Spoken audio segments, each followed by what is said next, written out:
Ayun, what's up mga kapitbahay? Welcome back na naman dito sa channel natin. Okay, so today mga kapitbahay, meron tayong isang katanungan. Maraming nagtatanong nito sa akin, ano nga ba daw ang budget meal na mga switch na pwede mong bilhin or pwede mong gamitin as a core switch kapag small business company ka lang na mura lang pero full of features like example, gigabit, may SFP, matibay. Okay, yan yung importante dito sa trabaho natin or dito sa industry natin. Matibay dapat yung equipment. Kaya, ayun, tamang-tama, may dumating ngayon na mga backup switch natin. Kaya, ipapakita ko sa inyo kung ano to at saka the best features dito sa switch na to na recommended ko to na mura lang pero full of features. Okay? So, kung gusto mo na malaman kung ano ang nababagay dapat na switch dyan sa company mo or sa small server room mo, stay tuned. Kaya pag-uusapan natin, ipapakita ko sa inyo. Initial configuration natin, lalagyan natin ng IP kasi ito, i-ready natin din, sakto.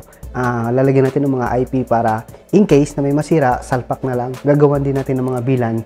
Okay, so papakita ko sa inyo. Kaya let's go, pag-usapan natin. Ayan, ito na nga mga kapitbahay. Ito yung dumating sa atin ngayon. Ayan, no.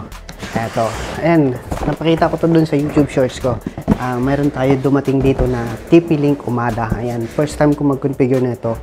Usually yung TP-Link na mga naka-deploy ngayon sa office namin is hindi siya Umada pa. So ngayon, ito Umada siya. So Umada 28 port gigabit smart switch siya. So 24 port tapos naka PoE plus na siya. Sobrang ganda nito kung gagamitin mo as a switch dun sa mga office mo tapos may naka-mesh wifi ka. Maganda to kasi kung yung mga wifi mo is PoE na lahat, so dito mo lang lahat isaksak, pwede na. At saka may SFP na to. So let's go, bubuksan natin. Saka ito, yung ganitong switch na Umada 28 port gigabit, meron mga version nito na 2.5 gig na. Tapos meron SFP port na 10 gig. Okay, kung ikaw, dun sa office nyo is hindi mo naman kailangan na ganun kalaki, so pwede na sa'yo to kasi medyo pricey talaga kapag yung 2.5 gig na yung mga port tapos may 10 gig na SFP. So ito yung power nya, tapos ito yung rack mount nya. Ayan, kaya muna natin dyan. Tapos ito yung actual switch nya. Tapos dito sa manual nya, ang nakalagay dito is wala siyang default IP. So, ang gagawin mo lang is isasaksak mo lang siya sa network mo, automatic. Titingnan mo dun sa DHCP server mo. Dun mo na makikita kung ano yung IP niya. Okay? So, napaka-basic lang nito. Okay, so papakita ko sa inyo. So, eto siya. Yun o. Pogi. Saka naka-silent fan na rin to. So, lagay mo na natin dyan. Naka-silent fan na rin to. Lagyan na natin ng IP para in case na gagamitin na natin, hindi na tayo maglalagay ng IP, salpak na lang tapos create na lang ng VLAN, tapos tagging na lang, pwede na. Okay. So ito yung mukha nya. Ayan, gigabit na siya. Ayan, tapos may SFP siya na 25, 26, 27. Okay, so kung gusto mo mag-deploy, kung gusto mo gawin tong kunwari, ito yung core switch mo, tapos maglalagay ka ng mga edge switch, dito mo didiretso sa SFP para ayos. Okay? So, ito, lahat to 1 gig. May ibang version nito is naka, ano na siya, 2.5 gig, pero masyadong mahal yun. Tapos, meron din, ito, 1 gig lang din to. Tapos, yung iba, meron nakalagay dito na ano, alam ko, capable to sa 10 gig eh. Hindi pala, gigabit lang. Ayan, merong mga nabibiling ganito na Umada version na 2.5 gig na rito tapos dito 10 gig. So, kung meron kang mga file server na heavy use ng mga file transfer, pwede mo gamitin yung meron 4 port na 2.5 gig tapos 10 gig to. Pwede mo siyang gawing main switch. So, ito, 1 gig lang to kaya medyo pricey, medyo mabigat siya. Ayan, dahil nga siguro ano. Tapos, meron siyang dalawang exhaust fan dito. So, hindi siya madaling overheat. Yung mga ganitong TP-Link namin or ganito. Tsaka D-Link kasi yung usual na binibili namin. Mayroon din ganito. Kaya kahit nasa outdoor siya, may laban siya. Hindi siya madali-daling overheat. Tapos ang style po dun mga kapitbahay. Kung wari, naririnig na nyo na nagme-maintenance mode na to, ibig sabihin sobrang alikabok na. Hindi niya siya napapalamig nito. Kaya ang gagawin mo, lilinisin mo lang. Okay? So, paano nga ba ito i-configure? Okay, so, ang nakalagay kasi doon, ayan, wala siyang wala siyang default IP. So, ang username password niya is admin lang. So, ang gagawin natin is ilalagay natin siya dito. So, kuha tayo ng LAN port. So, kahit saan lang dito. Tapos, ilalagay natin dito sa... So, ito yung PC ko is kukunin ko muna. Ilalagay ko siya dito. Nakikita ba nyo? Yan. Tapos yung ito, ilalagay ko na siya dito sa PC ko. Okay. So, ilalagay natin yung power. So, ito yung power niya. Tapos, yan. Okay. Yan. Yun, kung nyo maririnig. Nag-initialize. Yan o. Narinig nyo ba? Nag-initialize yung fan. Tapos, yan, umiilaw po siya. Medyo maingay yung fan. Pero siguro pag nabot na, mukhang magbabago yung tunog niyan. Diba? Naririnig nyo? Yung typical na tunog sa server room kapag kinakabit mo yung mga switch. Ayun, napakaganda kasi 4 yung SFP port niya. So, bali 28 port siya. Yung 25 to 28 is SFP siya. SFP Plus. Okay. Ayun, tapos system, ayan. Umilaw lahat. Okay, so naging orange.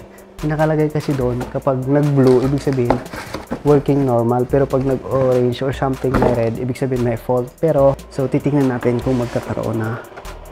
Hindi nagbago yung tunog. Hindi yung bago yung tunog ng fan. Yan siguro normal na talaga. Ayan. So, hindi pa nagbiblink yung mga ilaw dito. Nagbuboot pa siya. Medyo matagal kasi magboot kapag yung switch is smart switch. Kasi may OS siya na niraran pa. Tapos, di katulad ng unmanaged switch na kapag nilagay mo matic, yun na yun. So, ayan. Yung port number 1 ko is kulay green na. So, yung 19 ko is... Ayun. Oh, ayan. Yun yung mararinig. Nagbago yung tunog ng fan nung nag-boot na siya. Okay. So, kung nyo mapapansin, ayan, makikita mo agad. Yun kasi, eto may nakalagay kasi dito, ayan. Kung nyo mapapansin. Yan o. Yan, kung nyo mapapansin, kulay green. So, ibig sabihin, kapag kulay green, ano siya, gigabit. Yan o, gigabit. Yan, gigabit. Kapag orange, ibig sabihin 10 by 100 lang. So, yung number 19 is orange kasi nga, yan, papunta siya ron sa switch ko na yun is 10 by 100 lang yun. So, itong number 1, ito, papunta dun sa PC ko. So, kulay green siya, kaya gigabit kasi yung PC na yun. So, automatic nababasa na. Okay? So, madidistinguish mo agad na gigabit yung port ng device mo kung kulay green. Pero kung nga ganito, ibig sabihin 10 by 100 lang. Yan, makikita mo naman siya dyan. Okay? So, let's go. Titingnan natin dun sa PC natin. Hahanapin natin yung IP nito, tapos i-configure natin. Let's go. Ayan. So, ayan. So, tama yung nakukuha niya. So, titingnan ko dito sa firewall ko. Sa DHCP leases.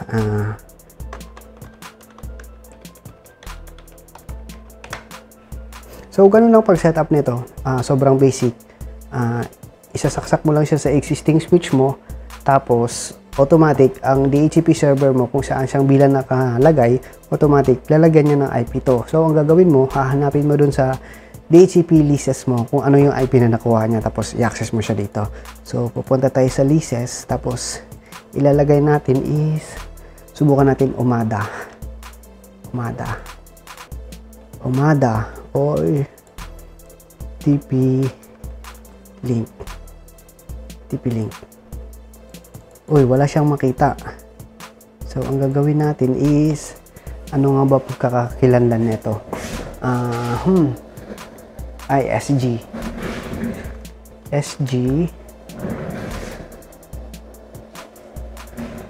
24 SG24 28P search. Yun. So, ayan. Nakikita mo na siya. So, kunyari, pag nakakabit na siya sa DHCP server nyo, ang gagawin nyo para makita nyo agad siya sa DHCP leases nyo, itatype nyo yung model. So, ito, tinype ko siya. Ito. Tingnan nyo. Ayan. Yung mapapansin. Ayan, o. Yung model niya is SG2428P. So, ayan po yung model niya. Okay. So, gagawin natin is lagyan natin dito yung camera natin. Sorry, mugalaw. So, kakopy natin to. IP na to. Tapos, access natin dito. So, ay, nakikita nyo ba?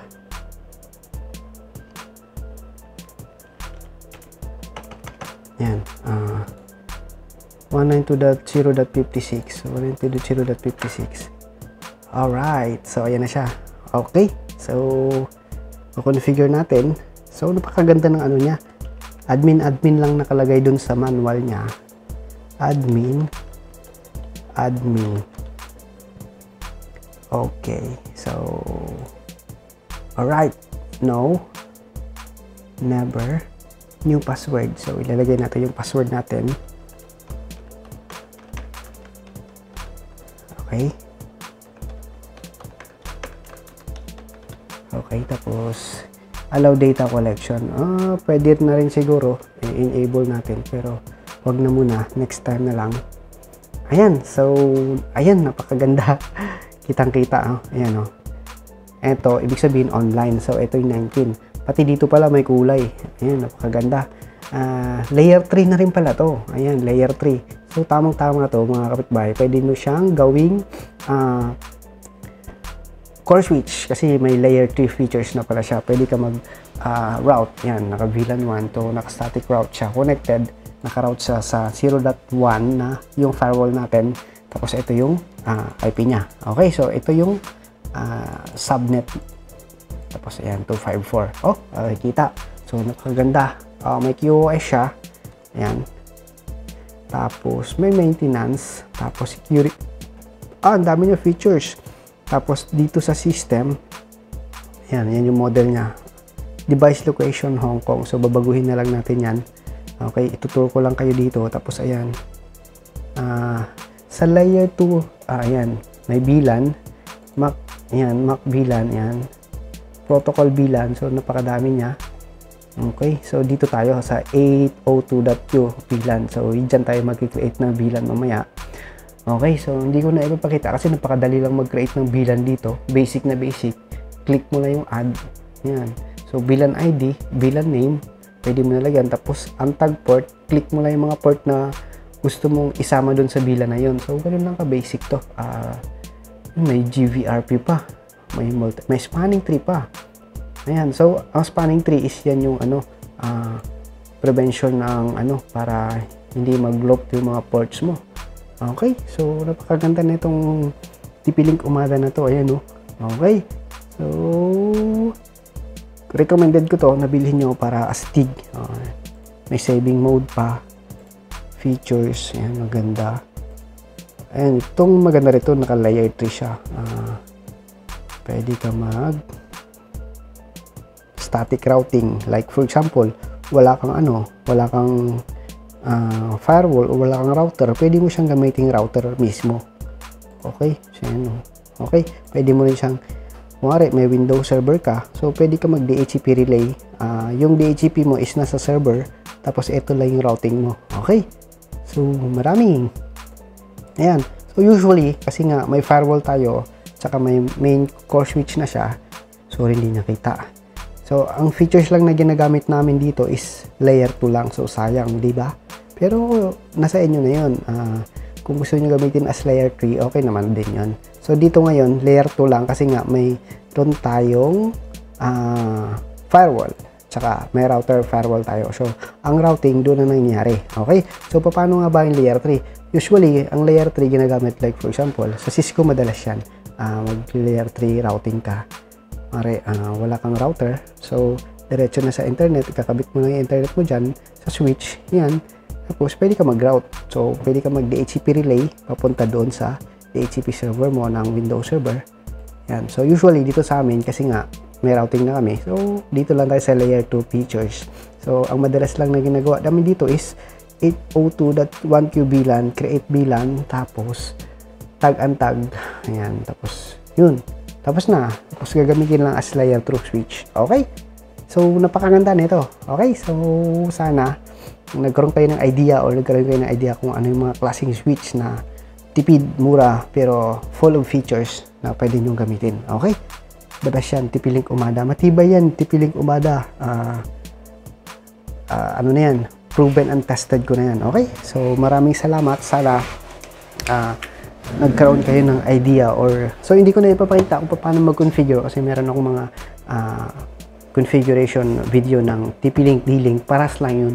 Almost the same lang din naman kung paano mag-configure. So, ito, pinakita ko lang sa inyo kung gaano siya kaganda, tsaka gaano siya kasulit kapag binili nyo, at saka gaano siya kasulit kapag ginawa nyo siyang core switch. Okay? So, maraming salamat. So, i-configure ko na ito. Hindi ko na ito ipapakita kasi basic lang naman paano mag-configure na ito. At saka, kung gusto nyo mapanood, meron ako nito dun sa site or sa YouTube channel ko. Okay? So, maraming salamat. God bless and peace and thank you so much for watching. Recommended ko to, TP-Link Umada. Kung gusto mayaman kayo or meron kayong mga malalaking file server transfer scenario, pwede nyo bilhin yung 2.5 gig na to at saka yung 10 gig SFP nya. Okay? Alright? So, maraming salamat. God bless and peace. Sana may natutunan na naman kayo today. Thank you so much. God bless. Peace.